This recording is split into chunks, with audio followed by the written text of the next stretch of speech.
Selamat datang di channel Detektif Sanji, tempat berkumpulnya para pecinta One Piece yang haus akan teori, fakta tersembunyi, dan pembahasan mendalam seputar dunia ciptaan Eiichiro Oda.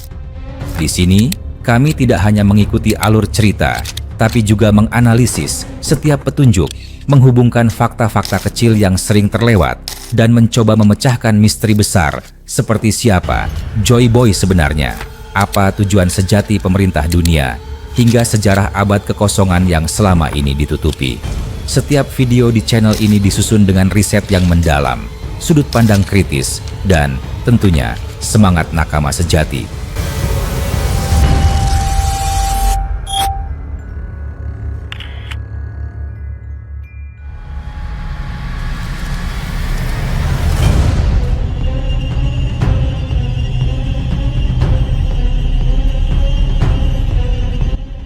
Langit dunia baru bergetar. Ombak memecah lautan, seperti sedang menyambut kehadiran makhluk yang bukan lagi manusia. Di atas takhta tertinggi di Mariejoa, di balik tirai hitam yang menjulang, berdiri satu sosok yang menjadi bayangan bagi seluruh dunia. Neiro Naimu, Raja Dunia yang memerintah dari kegelapan selama lebih dari 8 abad. Tak ada yang tahu kapan ia dilahirkan, atau apakah ia benar-benar dilahirkan.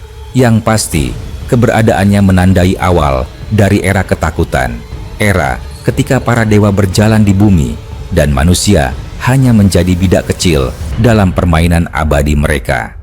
Wajahnya tersembunyi di balik jubah hitam legam, hanya sepasang mata bercahaya dingin menembus kegelapan ruangan. Di tangan kanan terdapat bekas luka panjang berwarna merah darah yang tampak berdenyut, seolah luka itu masih hidup, mengingatkan akan masa lalu yang tak pernah mati. Luka itu bukan sekadar luka fisik, melainkan simbol dari kutukan. Luka dari pertempuran terakhir melawan sang pahlawan legenda, Joy Boy. Sejak saat itu, dunia berubah, sejarah dihapus, dan Imu naik takhta sebagai penguasa tak terlihat dari langit dunia. Kekuatan yang dimiliki sang Raja Dunia tidak berasal dari manusia. Buah iblis misterius yang memberinya kemampuan yang tak dapat dijelaskan logika. Buah itu tidak sekadar memberi kekuatan, melainkan menentang hukum kehidupan. Dengan kekuatan itu, Imu dapat memanipulasi kehidupan dan kematian, menukar jiwa satu orang untuk memberi keabadian kepada yang lain. Dalam ritual kelam yang dikenal sebagai perjanjian abadi, pengguna buah ini dapat membuat seseorang hidup selamanya, tidak menua, tidak mati karena waktu. Tubuhnya berhenti di usia sempurna. Namun, setiap keajaiban memiliki harga. Untuk menciptakan satu keabadian, nyawa penggunanya akan lenyap seketika. Darahnya menjadi persembahan bagi waktu, dan jiwanya menghilang ke dalam kegelapan. Legenda mengatakan, di masa lampau, ada seseorang yang rela mengorbankan hidupnya demi menciptakan Imu sebagai makhluk abadi. Dari sinilah muncul istilah keabadian terkutuk. Sejak hari itu, Imu tidak lagi menjadi manusia. Ia menjadi sesuatu yang lebih tinggi, tapi juga lebih hampa. Tak dapat mati, tak dapat merasakan waktu, hanya menyaksikan dunia berubah di bawah kakinya. 8 abad kemudian, dunia yang dikendalikan oleh pemerintah dunia hanyalah bayangan dari kerajaan kuno yang dulu berkuasa. Semua jejak sejarah abad kekosongan dihapus, namun rahasia tetap hidup. Di balik 5 orang tua yang dikenal sebagai Gorosei, tersembunyi rahasia yang lebih dalam. Mereka tidak menua, tidak berubah. Setiap kali dunia berganti generasi, wajah mereka tetap sama. Kabar beredar bahwa mereka bukan manusia biasa, melainkan makhluk abadi yang menerima berkah dari Imu. Tidak sedikit yang percaya mereka adalah hasil ciptaan langsung sang Raja Dunia, salinan dari jiwanya sendiri. Setiap Gorosei memiliki lingkaran sihir aneh di tubuhnya, seperti lambang kontrak. Di tengah lingkaran terdapat nomor, menandakan urutan penciptaan mereka. Seperti karya ilmuwan, mereka adalah hasil percobaan. 5 sosok abadi yang bertugas menjaga kehendak sang Raja Dunia. Tak ada yang tahu bagaimana mereka diciptakan, namun kemiripan sistem mereka dengan teknologi milik Vegapunk membuat banyak pihak yakin bahwa Imu memiliki pengetahuan sains yang melampaui peradaban manapun di masa kini. Vegapunk dengan segala kejeniusannya baru meniru sebagian kecil dari warisan teknologi kuno yang pernah dikuasai sang raja dunia. Imu tidak hanya memiliki keabadian, ia memiliki kemampuan untuk menembus tubuh dan jiwa makhluk lain. Ia mampu merasuk ke dalam tubuh siapapun yang terhubung dengannya. Saat memasuki tubuh seseorang, bentuk tubuh itu berubah. Tumbuh sayap hitam, muncul tanduk, mata menyala merah. Dalam catatan kuno, kekuatan ini disebut sebagai transmigrasi iblis. Melalui kemampuan itu, Imu tidak pernah benar-benar muncul di depan dunia, tapi ia bisa berada dimanapun, kapanpun, melalui tubuh bawahannya. Ia dapat berperang tanpa pernah mengotori tangannya sendiri. Dunia melihat wajah Gorosei, tapi yang berbicara di baliknya adalah suara Imu. 40 tahun lalu, saat dunia hampir runtuh karena pemberontakan yang dipimpin oleh para ksatria suci, Imu menampakkan kekuatan sejatinya. Ia merasuki tubuh seorang wanita bernama Gunko, membuat tubuhnya berubah menjadi makhluk setengah malaikat, setengah iblis. Sayap hitam dan tombak menyala api muncul dari punggungnya. Pemandangan itu membuat semua prajurit di Mariejoa berlutut ketakutan. Tidak lama setelah itu, Gunko menghilang tanpa jejak, namun rumor mengatakan ia tidak mati. Ia hanya diserap kembali ke dalam tubuh Imu, seperti bunga yang kembali ke akar. Waktu berlalu, dan generasi baru para Gorosei muncul. Mereka tetap muda, tetap hidup, seolah waktu tidak berjalan bagi mereka. Tubuh mereka pernah hancur berkali-kali, tapi selalu pulih seperti semula.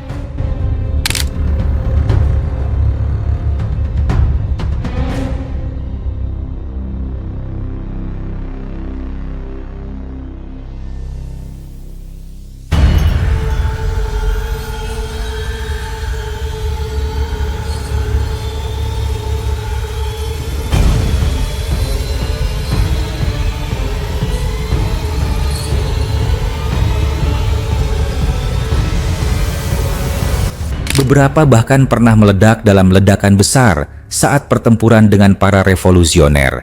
Namun beberapa hari kemudian muncul kembali tanpa luka sedikit pun. Kekuatan regenerasi itu bukan berasal dari buah iblis, melainkan dari kontrak abadi yang mengikat jiwa mereka pada sang raja dunia. Selama Imu masih hidup, mereka juga akan hidup. Jika Imu mati, semua akan musnah bersama. Namun, abadi bukan berarti tak bisa terluka. Di dalam diri Imu masih tersisa luka lama yang tak bisa disembuhkan. Luka yang diberikan oleh Joy Boy, pahlawan dari abad yang hilang. Luka itu menjadi kutukan yang membuat Imu merasakan sakit setiap kali merasakan getaran haki Joy Boy muncul kembali di dunia. Saat Luffy, pewaris kehendak Joy Boy, membangkitkan bentuk Gear 5, tubuh Imu bergetar hebat. Di dalam ruang takhta yang gelap, ia berlutut, berkeringat dingin. Luka itu berdenyut lagi, mengingatkannya pada masa ketika ia hampir kalah di medan perang 800 tahun lalu. Rasa takut itu bukan hanya pada Joy Boy, tapi pada Haki yang sama. Haki, Raja Dunia sejati. Kebenaran tentang Imu tak berhenti di sana. Di balik keabadiannya, terdapat rahasia sains terlarang yang bahkan Vegapunk belum berani menyentuh. Beberapa peneliti kuno menulis bahwa Imu memiliki kemampuan untuk memecah jiwanya menjadi banyak bagian, lalu menanamkannya ke dalam tubuh lain. Setiap bagian jiwanya dapat hidup mandiri, namun tetap terhubung melalui kesadaran kolektif. Hal ini menjelaskan bagaimana Gorosei dapat berbicara tanpa suara, berkomunikasi melalui pikiran, bahkan merasakan rasa sakit yang sama secara bersamaan. Mereka berbagi satu kesadaran, kesadaran milik sang raja dunia. Pola ini mirip dengan sistem yang diciptakan Vegapunk, yang membagi otaknya menjadi 6 salinan bernama Punk 0, 1 hingga Punk 06. Vegapunk sendiri menyebut versi aslinya sebagai Stella, otak utama yang mengatur semua klon. Jika teknologi Vegapunk saja dapat menciptakan kesadaran bersama antar manusia buatan, maka bukan hal mustahil bahwa Imu telah melakukannya ribuan tahun sebelumnya dengan metode yang jauh lebih sempurna. Perbedaan terbesar adalah Vegapunk menciptakan tubuh dari sains, sementara Imu menciptakan tubuh dari jiwa. Imu memandang dirinya bukan sekadar penguasa, melainkan pencipta. Ia menganggap Gorosei sebagai ciptaan, bukan bawahan. Setiap kali mereka berbicara kepadanya, kalimat pertama yang diucapkan selalu sama. Sang Pencipta, bimbinglah kami. Dalam bayang-bayang ruang takhta, Imu menatap mereka seperti dewa menatap ciptaannya. Tidak ada emosi, tidak ada kasih, hanya kesempurnaan dingin dari makhluk yang telah kehilangan kemanusiaannya. Namun, bahkan makhluk abadi sekalipun memiliki ketakutan. Ketika kekuatan Luffy mulai bangkit, ketika dunia mulai bergetar karena haki dari pewaris Joy Boy, Imu mulai merasakan sesuatu yang tak pernah ia rasakan selama berabad-abad, rasa sakit yang nyata. Dalam pertempuran besar di Mariejoa, saat sinar haki Raja Dunia dari Luffy menyapu langit, tubuh Imu bergetar hebat. Jubah hitamnya robek, memperlihatkan bekas luka besar di dada yang bersinar merah, seolah terbakar dari dalam. Luka itu hidup kembali, berdenyut, mengikuti denyut haki Joy Boy. Dunia pun menyadari, bahkan dewa pun bisa terluka. Di balik rasa sakit itu, muncul rasa takut. Bukan pada kekuatan, tapi pada kenangan. 8 abad lalu, Joy Boy berdiri di hadapan Imu dengan kekuatan yang sama. Pertarungan mereka mengguncang dunia, membuat laut naik, gunung runtuh, dan langit pecah. Dunia seperti terlahir kembali setelah pertempuran itu. Joy Boy kalah, namun meninggalkan kutukan di tubuh Imu, luka abadi yang menolak untuk sembuh. Sejak saat itu, Imu bersumpah tidak akan pernah membiarkan penerus Joy Boy lahir kembali. Namun, nasib selalu menemukan jalan. Kini, pewaris itu telah bangkit. Sementara itu, para Gorosei terus menjalankan kehendak tuannya. Mereka menghapus sejarah, menghancurkan pulau, dan memanipulasi kebenaran. Setiap kali satu pulau mengetahui sesuatu tentang abad kekosongan, cahaya dari langit menghancurkannya tanpa jejak. Dunia menyebutnya keadilan ilahi, padahal itu hanyalah tangan pembunuh yang dijalankan atas perintah Imu. Tak ada yang bisa melawannya. Pemerintah dunia tunduk, angkatan laut diam. Bahkan para Yonko pun hanya bisa berperang satu sama lain, tanpa menyadari bahwa semua pertempuran itu hanyalah permainan catur dari Raja Dunia yang tak terlihat. Namun, bayangan itu mulai retak. Kekuatan baru telah muncul. Luffy dengan kebangkitan buah iblis Hito-Hito no Mi, model Nika, menyalakan kembali api dari masa lalu. Kekuatan yang sama yang dulu membuat Joy Boy menantang dewa. Setiap kali hakinya menyala, dunia berguncang dan luka Imu terasa lagi. Dunia yang selama ini hidup dalam kebohongan kini mulai mengingat. Nama-nama lama muncul kembali.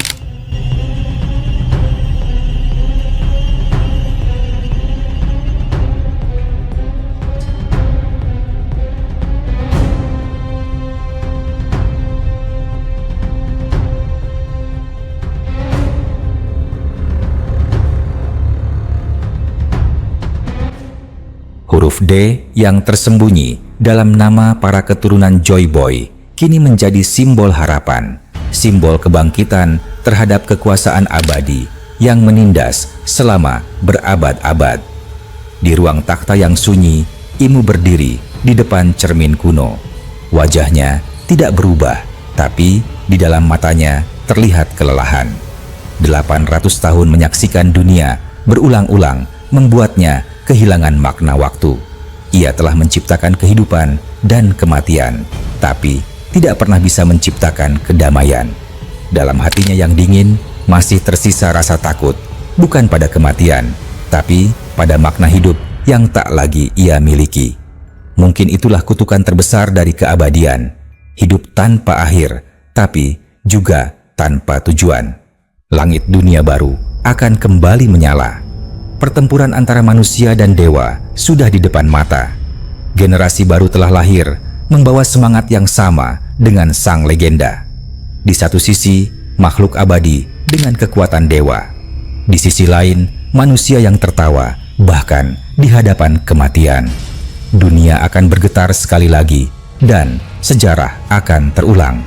Namun kali ini, mungkin hasilnya akan berbeda. Ketika suara tawa Luffy menggema di langit, dan matahari Gear 5 bersinar terang di atas Red Line, bayangan hitam itu mulai pudar. Imu menatap cahaya itu dengan tatapan yang tak bisa dijelaskan, antara benci, takut, dan kagum. Karena di dalam cahaya itu, ia melihat sesuatu yang telah lama hilang darinya. Kehidupan yang sejati. Mungkin bahkan makhluk abadi seperti dirinya pun sadar bahwa tidak ada yang bisa melawan takdir. Dan takdir itu kini datang, menuntut harga yang telah ia tunda selama 8 abad.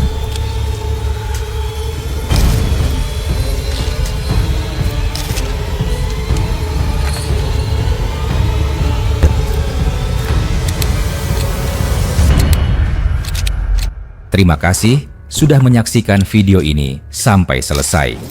Kalau kalian menikmati konten ini, jangan lupa klik tombol like, tinggalkan komentar di bawah, karena semua teori dari kalian juga sangat berarti dan bisa jadi bahan diskusi di video berikutnya. Dan tentu saja, klik subscribe serta aktifkan lonceng notifikasi supaya kalian tidak ketinggalan update terbaru dari kami. Sampai jumpa di video selanjutnya.